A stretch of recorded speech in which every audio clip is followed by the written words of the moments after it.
After 26 races, the NASCAR 2021 playoffs are set for the Cup Series. The 16 best drivers are here to etch their name into history amongst the greats. I will serve as your guide and we'll make some pretty bold predictions along the way, so strap in and start your engines. First, let's start with a brief rundown of all the drivers, from P1 to P16. First place, Kyle Larson, 2,052 points, 5 wins, 14 top 5s, 18 top 10s, and an average finish of 9.7. Despite being suspended for a portion of last year, Kyle Larson has made his mark on this season. Being the regular season champion, almost getting beat by Denny coming down to the wire, he's had a number of second place finishes that he just couldn't quite close out the deal, from Ryan Blaney catching up or his tire blowing out on Pocono. I look for him to make a deep playoff run. Next we have Martin Truex Jr. The former champion finds himself with 2,024 points, 3 wins, 8 top 5s, 13 top 10s, and an average finish of 13th. Despite winning 3 races, it really doesn't tell the whole story. There was a period of time where Martin Truex Jr. had a worse finish than 20th place for 6 races. That's something to worry about, especially when you're going for another championship.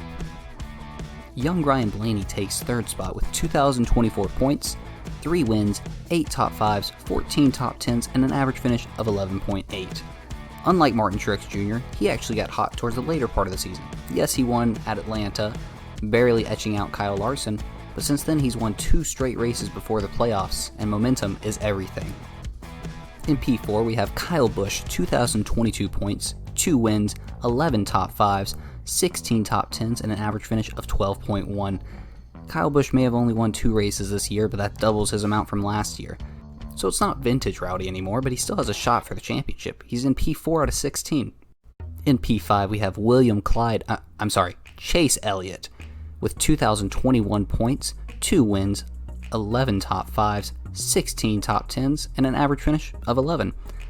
Chase may no longer be the golden boy at Hendrick with Kyle Larson stealing the show, but it does mean that iron sharpens iron and that car will be better than it ever has been. I think that with the road courses in here, Chase Elliott has a good shot to defend his title. Speaking of Hendrick, in P6 we have Alex Bowman, 2,015 points, 3 wins, 6 top 5s, 13 top 10s, and an average finish of 14.1. Now it's kind of shocking to think of Alex Bowman having the second most wins from a Hendrick team this year, but he's been very opportunistic with all of his wins, even stealing one away from Kyle Larson after his tire went down. But don't put him short because of this. You have to be in the right place at the right time to win any NASCAR race. He might just sneak through. He's a very sneaky good driver. Shockingly, we have Denny Hamlin in P7 with 2,015 points, not a single win to his name, but 13 top 5s, 17 top 10s, and an average finish of 9.1, which is the best out of all of the playoff drivers. His season has been so consistent that he was fighting for the regular season championship until the very last race at Daytona. The lack of wins is concerning, but maybe he can finally go from the Mark Martin of our generation to a one-time champion. In P8 we have William Byron with 2,014 points, 1 win, 9 top 5s, 16 top 10s, and an average finish of 13.1. I honestly can't say anything bad about William Byron's driving this season. He's just been very consistent with those 16 top 10s and hasn't done anything so stupid to ruin his day, so he's in the top 8. That's half the battle. In 9th place we have Joey Logano with 2,013 points, 1 win, 8 top 5s, 10 top 10s, and an average finish of 14.5. This hasn't been Joey Logano's best season, but for whatever reason, these Penske guys always get hot towards the end of the year. I wouldn't be shocked if we see Joey Logano go for another deep playoff run in another year that he wasn't the dominant car. In P10, we have Brad Keselowski with 2,008 points, 1 win, 7 top 5s, 10 top 10s, and an average finish of 14.5. Much like Joey Logano, this season has not been his best.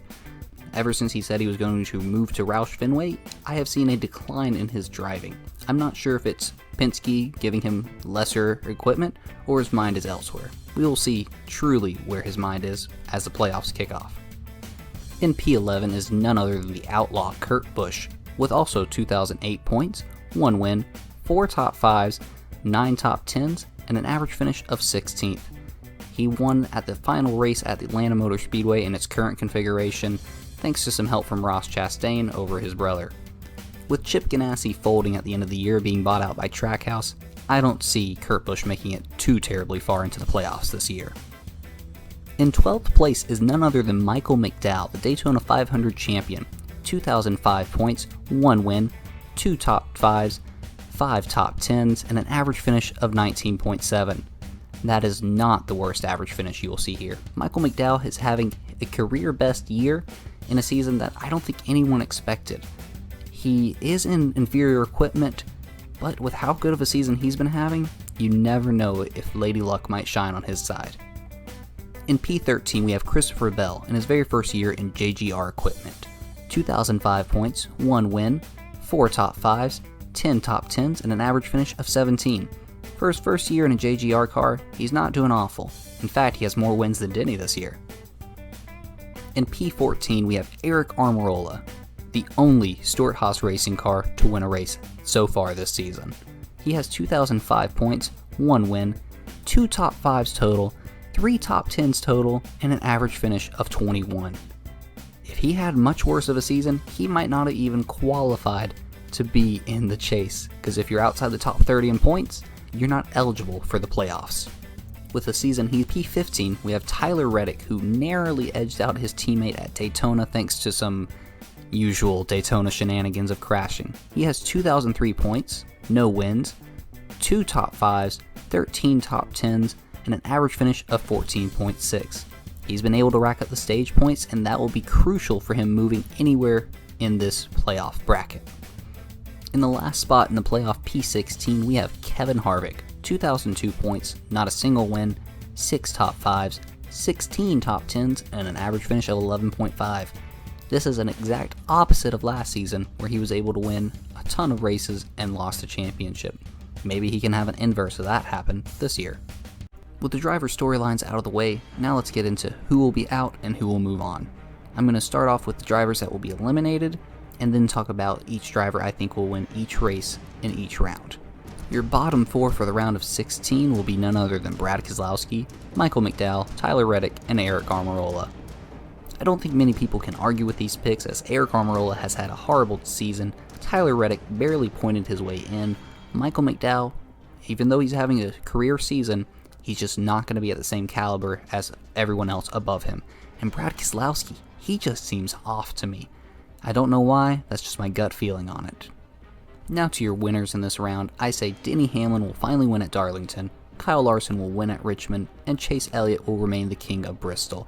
You can also throw in a William Byron, an Alex Bowman, or Kyle Busch and Martin Truex Jr. to win any of these races replacing with their teammate, but to me, this is the surefire top 12. Now that we get into the round of 12, I see Alex Bowman, Kevin Harvick, Kurt Busch, and Christopher Bell all falling victim to points, or not winning, or getting caught up in a bad crash at Talladega. The winners I have for this round is Joey Logano winning Las Vegas. I could also see any of the Hendrick Power cars winning that race. Ryan Blaney winning Talladega because the kids just got a knack for plate racing, especially with the new package they've introduced. And Kyle Larson beating out Chase Elliott at the Roval. The only case I can make for any of the drivers that I have in the elimination zone, anyone can win Talladega, and if anything, Christopher Bell has truly cemented himself as a great road course driver. So, you might see his name in the top 5, but probably not good enough after a horrible Talladega wreck. Now into the round of 8, I see Joey Logano, Kyle Busch, William Byron, and Martin Truex Jr. getting eliminated. And I know that's really crazy to say, as those are 3 former champions and one really consistent driver in William Byron. But I think Kyle Larson, Denny Hamlin, Chase Elliott, and Ryan Blaney have what it takes to move on into the next round.